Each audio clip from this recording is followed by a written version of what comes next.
Hey class, now we'll discuss about the scope of the microeconomics. अगर हम scope की बात करते हैं तो सबसे पहले आता है डिमांड फोरकास्टिंग.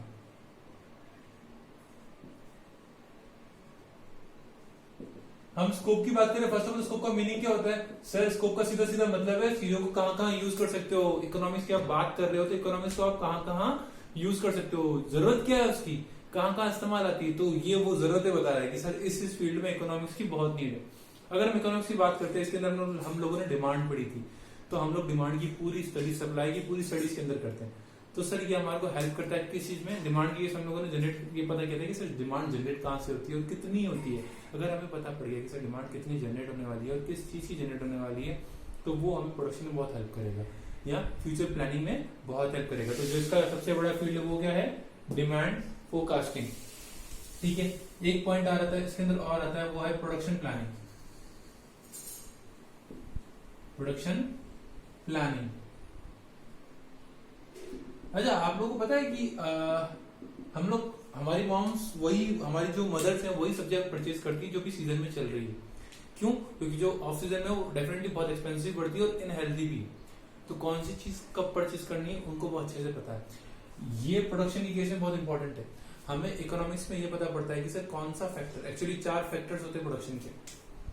4 फैक्टर्स होते हैं प्रोडक्शन के. Land, labour, capital and entrepreneur. बेटा 4 फैक्टर्स होते हैं प्रोडक्शन के. कौन कौन से? Land, labour, capital, entrepreneur. इन चारों की वजह से ही प्रोडक्शन चल पाता है. ठीक है. हर एक को उसका वो भी मिलता है. लैंड को क्या मिलता है? रेंट, मतलब इन रिटर्न क्या मिलता है? लेबर को वेजेस, कैपिटल को इंटरेस्ट और एंटरप्रेन्योर को क्या? प्रॉफिट. तो बेसिकली से 4 फैक्टर्स होते हैं: लैंड, लेबर, कैपिटल, एंटरप्रेन्योर.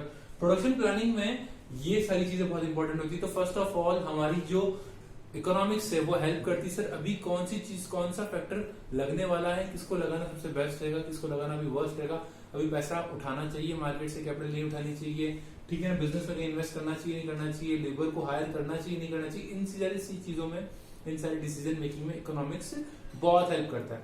चलो सर, इससे जब हम थोड़ा सा आगे बात करते हैं उसकी भी देख लेते हैं एक बार अपन.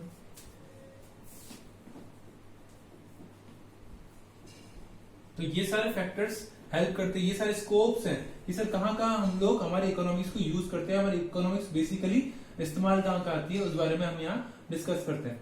जो हमारा नेक्स्ट पॉइंट है, जैसे प्राइसिंग पॉलिसी हो गया, जो हम नेक्स्ट पॉइंट की बात करेंगे इस बारे में. जैसे एक पॉइंट आता है प्राइसिंग पॉलिसी.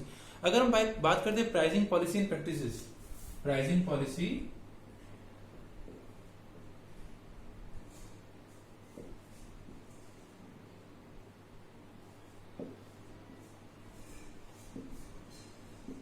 ये एक पॉइंट आता है प्राइसिंग पॉलिसीज एंड प्रैक्टिसेस. क्या कहना चाह रहा है सर ये? सर क्या क्या प्राइसेस रखनी चाहिए ये उस बारे में बात करता है. किसी चीज की कितनी प्राइस होनी चाहिए, कितनी न्यू चीज की डिमांड के अकॉर्डिंग कि हाँ सर इतनी डिमांड जाएगी या इतने हमारे पास रिसोर्सेज अवेलेबल होंगे, सप्लाई इतनी होगी, डिमांड इतनी होगी, तो लगभग इतनी इतनी प्राइस रहनी चाहिए. किसी भी चीज की प्राइस डिटरमाइन करने में ये हेल्प करता है कि सर किसी चीज की कितनी, जैसे गवर्नमेंट काफी चीजों की प्राइस सेट नहीं करती कि हाँ सर ये एटलीस्ट फीड की मिनिमम कैपेसिटी इतनी रहेगी, मैक्सिमम कैपेसिटी नहीं रहेगी. कई सारे गुड्स पे एमआरपी लिखी होती है. What does it mean? Maximum retail price. इससे ज्यादा में आप लोग नहीं बेच सकते. तो सर वो कैसे डिसाइड होती है? वो भी इकोनॉमिक्स के थ्रू ही डिसाइड होती है. अगर हम इसके बारे में बात करते हैं सर और कौन कौन सी चीज हो सकती है, जैसे कि डिसीजन थ्योरी. एक पॉइंट आता है decision theory.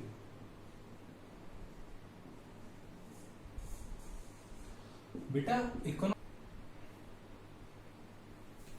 Okay, what is decision theory? बेटा डिसीजन थ्योरी क्या होता है? ये वहां यूज आता है जहां बिजनेस इज अनसर्टेन. वैसे अगर बिजनेस की बात करें तो बिजनेस अपने आप में अनसर्टेन ही है. Uncertainty of demand, uncertainty of resources, uncertainty of cost. Cost कभी बढ़ सकती है, कम हो सकती है. अनसर्टेनिटी ऑफ कैपिटल, कैपिटल कई बार अवेलेबल होती है, कई बार नहीं होती है. तो देयर आर सेवरल अनसर्टेनिटीज. तो जो टूल्स होते हैं इकोनॉमिक एनालिसिस के, वो हमें हेल्प करते हैं किस चीज में? Logical and basis and utilized basis पे डिसीजन लेने में कि हाँ सर इस कंडीशन में आप ये डिसीजन ले सकते हो इस लॉजिक के अकॉर्डिंग. हमारे अकॉर्डिंग बेस्ट डिसीजन ये रहेगा, अभी आप ये चीजें चूज कर सकते हो। तो सर क्या होता है, टूल्स ऑफ इकोनॉमिक एनालिसिस हमें हेल्प करते हैं कब सर, जब सिचुएशंस अनसर्टेन होती हैं, जो कि बिजनेस में मोस्टली रहती हैं, और वहां हम लोग decision, logical decision, rational decision ले पाते हैं इन टूल्स की हेल्प से। तो उस समय डिसीजन थ्योरी हमें हेल्प करती है। एक जो अपना फिफ्थ पॉइंट आता है वो एक आता है प्रॉफिट मैनेजमेंट।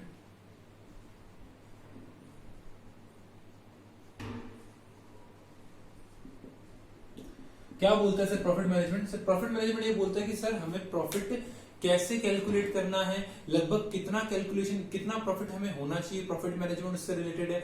ये सारी चीजों में इकोनॉमिक एनालिसिस हेल्प करता है हमें, ठीक है। टूल्स ऑफ इकोनॉमिक एनालिसिस हमें हेल्प करता है इन सारी चीजों को मैनेज करने में। कॉस्ट को कैसे कंट्रोल करना है, कॉस्ट को कैलकुलेट कैसे करना है, प्रॉफिट का कितना मार्जिन रखना कंपलसरी है, ये सारी मैनेजमेंट हम कहां सीखते हैं? With the help of tools of economics. एक जो फिफ्थ पॉइंट आता है, सॉरी सिक्स पॉइंट आता है कैपिटल मैनेजमेंट। क्या आता है? Capital management. Again sir economic tools helps in what?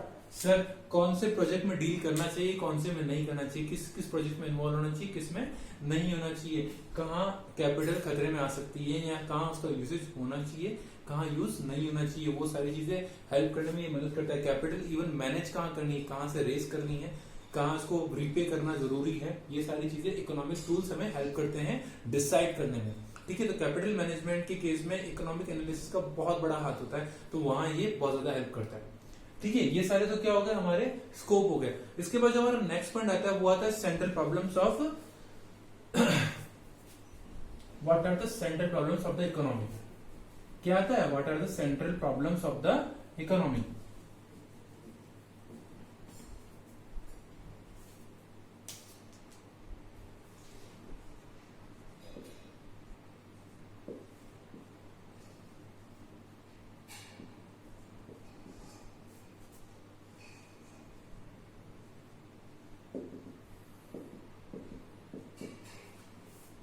सबसे बड़ी प्रॉब्लम है what to produce, what to produce.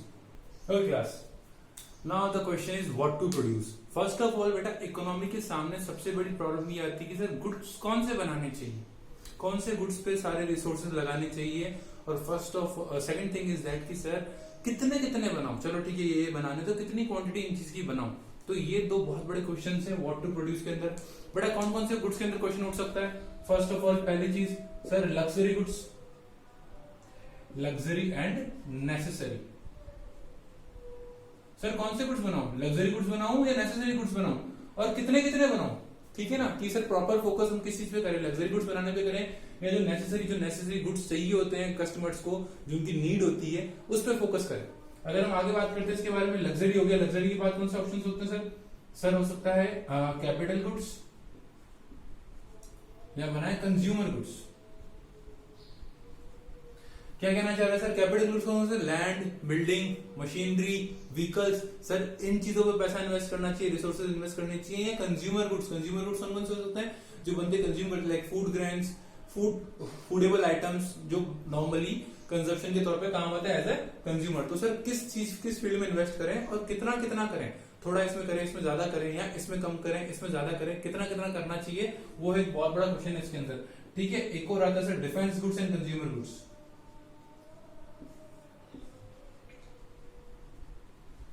Sir हमें कंज्यूमर से रिलेटेड, उसके सुविधा से रिलेटेड, उसकी वर्किंग से रिलेटेड उन गुड्स पे इन्वेस्ट करना चाहिए, या फिर उसकी सुरक्षा से रिलेटेड वाली गुड्स पे इन्वेस्ट करना चाहिए। सुरक्षा रिलेटेड कौन कौन से हो गए सर? नेवी, जो नेवी, आर्मी एंड अपनी एयरफोर्स जो डिफेंसिव गुड्स इस्तेमाल करती है, like guns, bombs and such other things, ठीक है। ये सारा जो एम्यूनिशन वो यूज करती है, उस गुड्स पे इन्वेस्ट करना चाहिए, या कंज्यूमर के कंफर्ट और इन चीजों पे ध्यान देना चाहिए, और देना चाहिए तो कितना कितना देना चाहिए। ये एक बहुत बड़ा क्वेश्चन है इकोनॉमी के सामने। ये बहुत बड़ी प्रॉब्लम है इकोनॉमी के सामने कि सर किस किस पे कितना कितना इन्वेस्ट करना है। ये फर्स्ट क्वेश्चन आता है व्हाट टू प्रोड्यूस। अगर हम बात करते हैं नेक्स्ट क्वेश्चन की, तो वो आता है सर हाउ टू। चलो ये पता कर लिया हम लोगों ने कि सर क्या बनाना है, एक बार के लिए ये भी डिसाइड कर लिया कि सर कितना कितना बनाना है। तो अब बात आती है माइंड के सामने सर की how to produce. How to produce कैसे बनाए सर? लेबर इंटेंसिव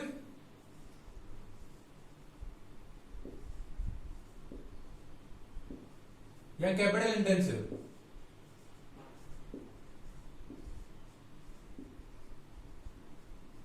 बेटा दो तरीके से हम लोग गुड्स को बना सकते हैं, लेबर इंटेंसिव और कैपिटल इंटेंसिव।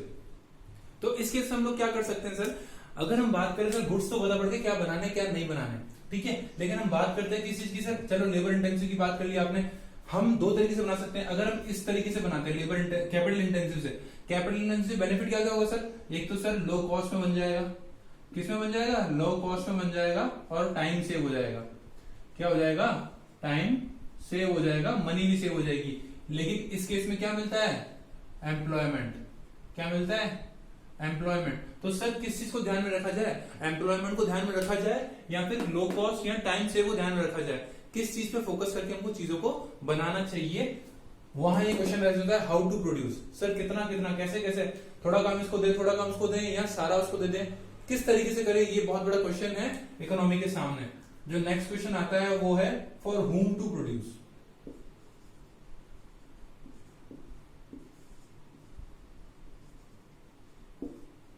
क्या बोल रहा है sir, for whom to produce. Sir ठीक है, ये भी पता कर लिया क्या बनाना है, किस तरीके से बनाना है, बट सर किन के लिए बनाना है, ये भी बहुत इंपॉर्टेंट चीज है। इकोनॉमी में कई तरह के लोग होते हैं, बेसिकली इनको दो तरीके में बांटा गया है sir, rich people and poor people. तो सर किन के लिए गुड्स बनाया है, रिच पीपल के लिए बनाना चाहिए या पुअर पीपल के लिए बनाना चाहिए, किन पर्सन्स को फोकस में रखना चाहिए। हाँ, अगर रिच पीपल्स के लिए बनाते तो डेफिनेटली इकोनॉमी बिल्ड होती जाएगी, पैसा अच्छा खासा आता जाएगा, इकोनॉमी घूमती रहेगी। लेकिन सर फिर पुअर लोग कहां जाएंगे, अगर पुअर लोग को देंगे तो इकोनॉमी में पैसा प्रॉपर्ली रोटेट होगा, इक्वल डिस्ट्रीब्यूशन ऑफ इनकम होगा, तो कई सारे बेनिफिट्स हैं। ठीक है सर, तो किस चीज पे हम लोग को फोकस करना चाहिए, तो for whom to produce is a question where we ask to the economy that कि सर हमें कहां किन लोगों को टारगेट में रखते हुए गुड्स का प्रोडक्शन करना चाहिए, कि हाँ सर जैसे नेसेसरी गुड्स कौन कौन से, सॉरी पुअर गुड्स कौन कौन से होते हैं सर, जो लो क्वालिटी गुड्स होते हैं, मीडियम क्वालिटी गुड्स होते हैं जिनकी प्राइसेस भी इकोनॉमिकल रेंज में होती है ताकि सब लोग परचेस कर सकें।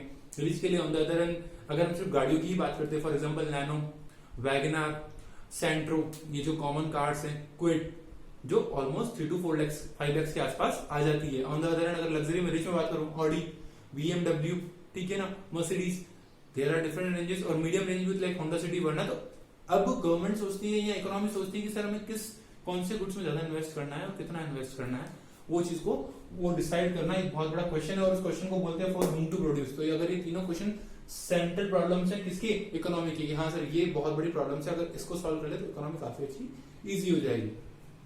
ओके क्लास, ये तीनों मेन प्रॉब्लम्स थी, central problems of the economy, ये सबसे इंपॉर्टेंट है। क्वेश्चन कुछ इस टाइप का आएगा, what are the central problems of the economy, तो आपको बेसिकली एक्सप्लेन करना है इन तीनों चीजों को, और किसी को कोई डाउट हो तो पूछ सकते हैं। Okay, have a nice day.